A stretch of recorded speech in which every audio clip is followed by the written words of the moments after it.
Weavers ప్రపంచ cricket ని శాసిస్తున్న దేశం ఏది అంటే టక్కున గుర్తొచ్చే పేరేంటి? India, right?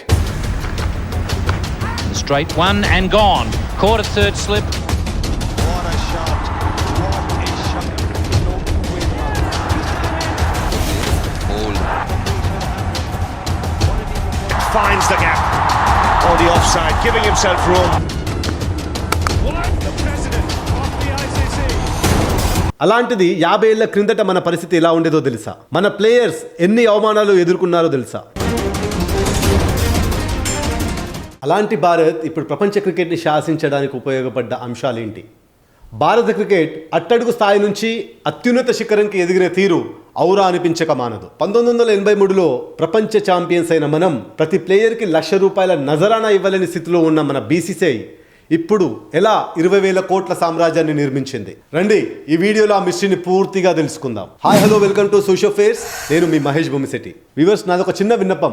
మా ఈ ప్రయత్నం మీకు నచ్చినట్లయితే మా ఈ ఛానల్ని సబ్స్క్రైబ్ చేయండి మరియు లైక్ చేయండి. 1950-60 మధ్య కాలంలో మన ఆటగాళ్ళు వివిధ విదేశాల టూర్లకు వెళ్ళినప్పుడు వారికి సరిగ్గా తినడానికి డబ్బులు కూడా ఇచ్చేవారు కాదు. దానికి బెస్ట్ ఎగ్జాంపుల్ 1952 ఇంగ్లాండ్ టూర్. ఆ టూర్ వెళ్ళినప్పుడు భారత ఆటగాళ్లకు కేవలం ₹50 మాత్రమే అలవెన్స్గా ఇచ్చేవారు, అది కూడా వారానికి.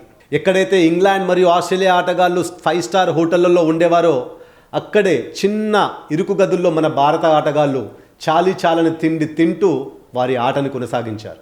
అదేవిధంగా వివిధ దేశాల ప్రయాణానికి క్రికెట్ ఆడడానికి వెళ్ళేటప్పుడు విమాన ప్రయాణాల ఖర్చులకు కూడా మన వారి దగ్గర డబ్బులు ఉండక కార్గో షిప్పుల్లో లగేజ్లా ప్రయాణం చేసేవారు. ప్రపంచ క్రికెట్లో మనల్ని ఎవ్వరూ లెక్క చేసేవారు కాదు. అంతెందుకు, మనం మ్యాచ్ గెలిచినా గౌరవం దక్కేది కాదు. ఈ అవమానాలన్నిటినీ మార్చేసింది మాత్రం 1983 world cup. That's out. Yes, it's all over this time. Lost his nerve in the end in Michael Holding. Tried to swing that straight ball with the leg. It's another wicket for Almanan. No United Deluxe.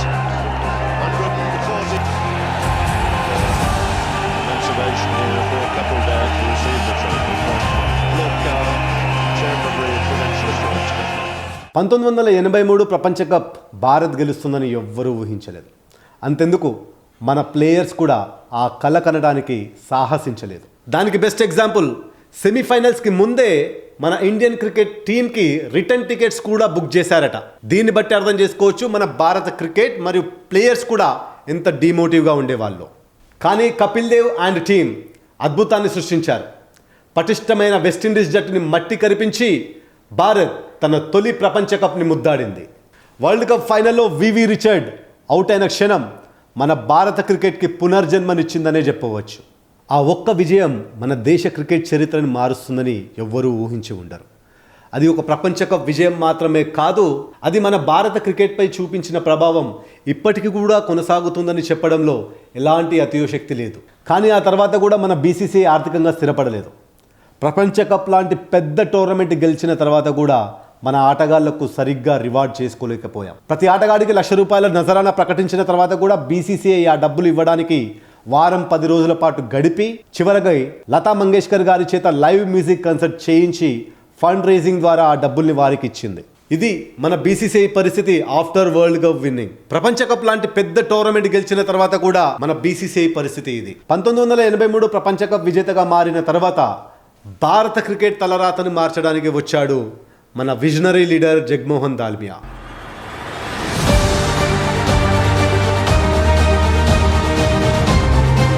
భారత క్రికెట్ని $1 billion ఇండస్ట్రీగా మార్చిన మేధావి. No, I tell you that I am a fully contented man because when I came, I never thought. You say that with a mischievous smile. No. Why? Because I am remembering the day when I came. Bharat ప్రపంచ cup గెలిచిన సంవత్సరమే జగ్మోహన్ దాల్మియా గారు BCCI ట్రెజరర్గా join అయ్యారు. 1987 world కప్ని భారత్ను నిర్వహించాలని కంకణం కట్టుకొని భారత్ ప్రపంచ క్రికెట్ని శాసించాలి అంటే డబ్బులు జనరేట్ చేయడమే ధ్యేయంగా ఆయన పనిచేశారు. And also for successfully holding the tournaments also at the World Cup. అప్పటి వరకు ప్రతి ప్రపంచ కప్ ఇంగ్లాండ్లో జరుగుతూ ఉండేది. కానీ 1987 ప్రపంచ కప్ మాత్రం ఎట్టి పరిస్థితుల్లో భారత్లో జరగాలని మన జగ్మోహన్ దాల్మియా గారు కంకణం కట్టుకున్నారు. దానికోసం ఆయన ఐసీసీ రూల్ బుక్ని పూర్తిగా తిరిగేశారు. ఆయనకు అందులో ఎలాంటి రూల్ కనిపించలేదు ప్రపంచ కప్ని ఒకటే దేశంలో జరపాలని. ఇక అంతే, ఆయన ప్లాన్స్ అమలు చేయడం స్టార్ట్ చేశారు. కట్ చేస్తే భారతదేశంలో వరల్డ్ కప్ జరపడానికి ప్రపంచ దేశాలు మొత్తం అంగీకరించాయి. ఆగండి, అప్పుడే అయిపోలేదు, ముందుంది ముసళ్ళ పండగ.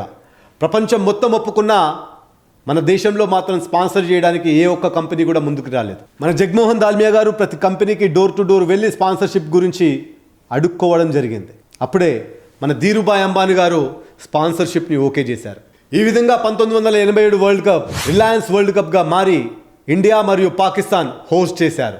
అప్పటి వరకు ఇంగ్లాండ్లో జరిగే ప్రపంచ కప్ని మన దాల్మియా గారు ఇంగ్లాండ్ ఆధిపత్యాన్ని పడగొట్టి మన ఏషియాకి వరల్డ్ కప్ని తీసుకురావడంలో సఫలీకృతుడయ్యాడు. దీంతో భారత్ మొదటిసారి ప్రపంచ క్రికెట్పై పట్టు సాధించింది. ఆ సంవత్సరం మనం ప్రపంచ కప్ గెలవకపోయినా వరల్డ్ కప్ హోస్ట్ చేయడం ద్వారా ప్రపంచ క్రికెట్పై పట్టు సాధించామనే చెప్పవచ్చు. అయితే బీసీసీఐ మాత్రం డబ్బులు జనరేట్ చేయడంలో ఇంకా వెనకబడిందనే చెప్పవచ్చు. ఇక దాల్మియా గారి దృష్టి బ్రాడ్కాస్టింగ్ రైట్స్పై పడింది. ఎందుకంటే 1993కి ముందు మనం బీసీసీఐ ప్రతి మ్యాచ్ టెలికాస్టింగ్ చేయడానికి దూరదర్శన్కి డబ్బులు చెల్లించేది. ఎస్, అవును, మీరు వింటుంది నిజమే. ఆదాయం పొందాల్సిన బదులు మ్యాచ్ టెలికాస్టింగ్ చేయడానికి మన బీసీసీఐ దూరదర్శన్కి 5 లక్షల రూపాయలు ప్రతి మ్యాచ్కి చెల్లించేది. 1993లో దాల్మియా గారు ఒక గేమ్ చేంజింగ్ డీల్ కుదుర్చుకున్నారనే చెప్పవచ్చు. BCCI sold media rights. ఇకపై మ్యాచ్ల ప్రసారానికి డబ్బులు చెల్లించాల్సిన అవసరం లేకుండా పోయింది. ఈ ఒక్క డీల్తో బీసీసీఐ ఆర్థిక స్థితి పూర్తిగా మారిపోయింది. ఈ ఒక్క చర్యతో భారత క్రికెట్కు భారీగా ఆదాయం వచ్చే విధంగా మారుస్తూ ఆర్థిక విప్లవానికి నాంది పలికింది. బీసీసీఐ సౌత్ ఆఫ్రికా బ్రాడ్కాస్టింగ్ సంస్థకు 5 సంవత్సరాలకు గాను, అంటే 1994 నుండి 99 వరకు 200 కోట్లకు టీవీ రైట్స్ని విక్రయించింది. అయితే ఇక్కడే మీకు ఒక చిన్న కథ చెప్పాలి. మన బీసీసీఐ పెద్దలు ఎప్పుడు కూడా విదేశీ సంస్థలకు మీడియా రైట్స్ అమ్మలేదు. సో దీంతో సౌత్ ఆఫ్రికా బ్రాడ్కాస్టింగ్ సంస్థనే మన వాళ్ళు రివర్స్లో ఎంత ఇస్తారని అడిగారు. అయితే ఆ సంస్థ వారు 30 కోట్లని చెప్పగా మన వాళ్ళు షాక్ అయ్యారు. మళ్ళీ ఇమీడియట్గా తేరుకొని ఎక్కడో కొంచెం బార్గెన్ చేయాల్సింది కాబట్టి 40 కోట్లు ఇవ్వండి అని అడిగారు. సౌత్ ఆఫ్రికా బ్రాడ్కాస్టింగ్ సంస్థ ఎస్, డీల్ ఓకే అన్నారు. కానీ ఇక్కడే అసలు లాజిక్ రివీల్ అవుతుంది. మన వాళ్ళు అన్ని మ్యాచ్లకు కలిపి 40 కోట్లు అనుకుంటే సౌత్ ఆఫ్రికా వాళ్ళు మాత్రం ప్రతి మ్యాచ్కి 40 కోట్ల లెక్క కట్టి 200 కోట్ల చెక్ని మన వారి చేతిలో పెట్టారు. ఈ దెబ్బతో మన వారి దశ తిరిగిందని చెప్పవచ్చు. అప్పటి వరకు బీసీసీఐ ప్రతి మ్యాచ్ని 5 లక్షలు పే చేసి మరీ టెలికాస్టింగ్ చేయిస్తే ఈ దెబ్బతో 1999-2004 మధ్య కాలానికి గాను మీడియా రైట్స్ గురించి మన బీసీసీఐకి దూరదర్శన్ 250 కోట్లతో బిడ్ వేసింది. మెల్లిగా 1998 నాటికి 81 లక్షలుగా ఉన్న ప్రాఫిట్ 8.3 కోట్లకు చేరుకుంది. అదే 2001 నాటికి 33 కోట్ల యాన్యువల్ ప్రాఫిట్ జనరేట్ చేసి ఔరా అనిపించిన మన బీసీసీఐ 2007 వచ్చేసరికి 300 కోట్లకు పైగా పడగలెత్తింది. ఇకపై టీవీ ఛానల్స్ డబ్బులు చెల్లించి మరీ మ్యాచ్లు ప్రసారం చేయించాల్సిన పరిస్థితి. బ్రాడ్కాస్టింగ్ రైట్స్ ద్వారా బీసీసీఐ కోట్లు సంపాదించింది. తర్వాత ఫారెన్ బ్రాండ్స్ మన భారత మార్కెట్లోకి ప్రవేశించడం మొదలయ్యింది. పెప్సీ, కోకోకోలా, హుండై వంటి కంపెనీస్ వారి బ్రాండ్స్ని ప్రమోట్ చేసుకోవడానికి క్రికెటే సరైన మార్గమని కనుగొన్నాయి. ఎందుకంటే వివిధ భాషలు, సంస్కృతులు మాట్లాడే మనం క్రికెట్ అనేసరికి ఏకమవుతాం. దీంతో మీడియా బ్రాడ్కాస్టింగ్ రైట్స్ విపరీతంగా పెరిగిపోయాయి. 1993లో ఒక్కో టెస్టుకు గాను 22 లక్షలుగా ఉంటే 95 వచ్చేసరికి 35 లక్షలు, అదే 2002 వచ్చేసరికి ఒక్కో టెస్టు మ్యాచ్కి గాను 50 లక్షలు చెల్లించేవారు. క్రికెటర్లు స్వయంగా బ్రాండ్ అంబాసిడర్లుగా మారి అడ్వర్టైజింగ్ చేయడం ద్వారా కోట్లాది రూపాయలు సంపాదించడం మొదలుపెట్టారు. ఇక అప్పటి నుంచి ఇండియా టీంని స్పాన్సర్ చేయడానికి ఎన్నో కంపెనీలు ముందుకు వచ్చి కోట్లాది రూపాయలు ఖర్చు చేయడానికి సిద్ధపడ్డాయి. 1999లో ఐటీసీ ఏకంగా 45 కోట్ల రూపాయలతో భారత క్రికెట్ని స్పాన్సర్షిప్ చేసింది. భారత్ క్రికెట్ ఆడటమే కాదు, ఇక ప్రపంచ క్రికెట్పై పట్టు సాధించడానికి బయలుదేరిందనే చెప్పవచ్చు. బీసీసీఐ ఆర్థికంగా బలపడింది, కానీ అంతర్జాతీయ క్రికెట్ని నియంత్రించే స్థాయికి ఇంకా చేరుకోలేదు. ఇంగ్లాండ్ మరియు ఆస్ట్రేలియాల ఐసీసీపై ఉన్న ఆధిపత్యాన్ని సవాలు చేసేంతగా భారత్ ఇంకా ఎదగలేదు. కానీ దాని తర్వాత జరిగిన ఒక సంఘటన భారత్ని క్రికెట్ వరల్డ్లో ఒక అన్డిస్ప్యూటెడ్ కింగ్గా మార్చింది. అదే ఐపీఎల్.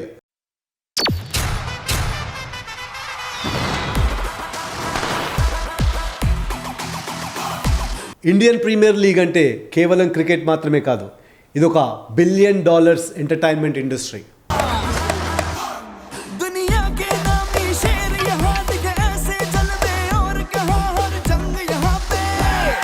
ఐపీఎల్ క్రికెట్ మరియు బాలీవుడ్ మరియు గ్లోబల్ స్పోర్ట్స్ అన్నింటినీ ఒకే వేదికపైకి తీసుకొచ్చింది. ఐపీఎల్ ఆర్థిక ప్రభావం చూస్తే 2008లో ఐపీఎల్ యొక్క వాల్యూ $2 బిలియన్, అదే 2024 నాటికి దాని విలువ $12 బిలియన్ చేరుకుంది. ఇక మీడియా రైట్స్ విషయానికి వస్తే 2009లో ఐపీఎల్ మీడియా రైట్స్ 8,200 కోట్లు కాగా అదే 2024కి వచ్చేసరికి 48,390 కోట్లకు చేరుకుంది. ఇది ఇంగ్లాండ్లోని ఫుట్బాల్ లీగ్ అయిన ఈపీఎల్ తమ ప్రసార హక్కులతో 44,000 కోట్లు సంపాదించింది. కానీ అదే మన ఐపీఎల్ 48,390 కోట్లతో ముందంజలో ఉంది. సో దీన్ని బట్టి అర్థం చేసుకోవచ్చు ఇండియాలో క్రికెట్ అంటే ఎంత ప్రేమో. ఐపీఎల్ ఫ్రాంచైజ్ల విలువ బిలియన్లలో పెరిగింది. వరల్డ్ క్రికెటర్స్ని ఈ లీగ్ ఆకర్షిస్తుంది. అంతెందుకు ప్రపంచంలో ఉన్న మేటి ఆటగాళ్ళందరూ ఈ క్రికెట్ ఆడటానికి ఆసక్తి చూపుతున్నారు. దాంతో వారి అంతర్జాతీయ క్రికెట్ షెడ్యూల్స్ని కూడా క్యాన్సిల్ చేసుకుని మరీ మన ఐపీఎల్ ఆడటానికి వస్తున్నారు. అంతెందుకు వివిధ క్రికెట్ బోర్డులు కూడా వారి టూర్స్ని మన ఐపీఎల్ డేట్స్తో క్లాష్ కాకుండా ప్లాన్ చేసుకుంటున్నారు. కాబట్టి ఐపీఎల్ అంటే ఒక క్రికెట్ టోర్నమెంట్ మాత్రమే కాదు, ఇది ఒక క్రికెట్ రెవల్యూషన్. మొదటి సీజన్తోనే ప్రపంచ క్రికెట్ని భారత్ తన చేతుల్లోకి తీసుకుంది. ఐపీఎల్ విజయం బీసీసీఐకి ప్రపంచ క్రికెట్పై అల్టిమేట్ పవర్ని అందించింది. దాంతోపాటు ఐసీసీ మరియు ఇతర క్రికెట్ బోర్డులు మన భారత్ క్రికెట్ జనరేట్ చేసే రెవెన్యూపై ఆధారపడడం మొదలయ్యింది. దీంతో కంప్లీట్ పవర్ భారత వైపు మళ్ళింది. జగమోహన్ దాల్మియా, లలిత్ మోడీ వంటి బీసీసీఐ నాయకులు మన క్రికెట్ని ఒక బిజినెస్ ఎంపైర్గా మార్చారు. ఈరోజు బీసీసీఐ ఎంత ధనిక క్రికెట్ బోర్డు అంటే ఇంగ్లీష్ క్రికెట్ బోర్డు ఆదాయం 492 కోట్లు, అదే మన ఆస్ట్రేలియా క్రికెట్ బోర్డు యొక్క ఆదాయం 685 కోట్లు, అదే మన దాయాది దేశమైన పాకిస్తాన్ యొక్క ఆదాయం 450 కోట్లు.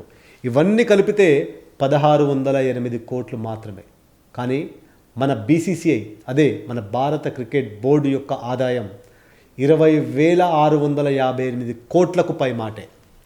దీన్ని బట్టి అర్థం చేసుకోవచ్చు మన భారతదేశంలో క్రికెట్ అంటే ఎంత అభిమానిస్తారు. సో ఒకప్పుడు అట్టడుగు స్థాయిలో ఉన్న భారత క్రికెట్ బోర్డు ఇప్పుడు ప్రపంచ గ్లోబల్ పవర్ హౌస్గా ఎదిగిన తీరు మాత్రం అసాధారణమైనది.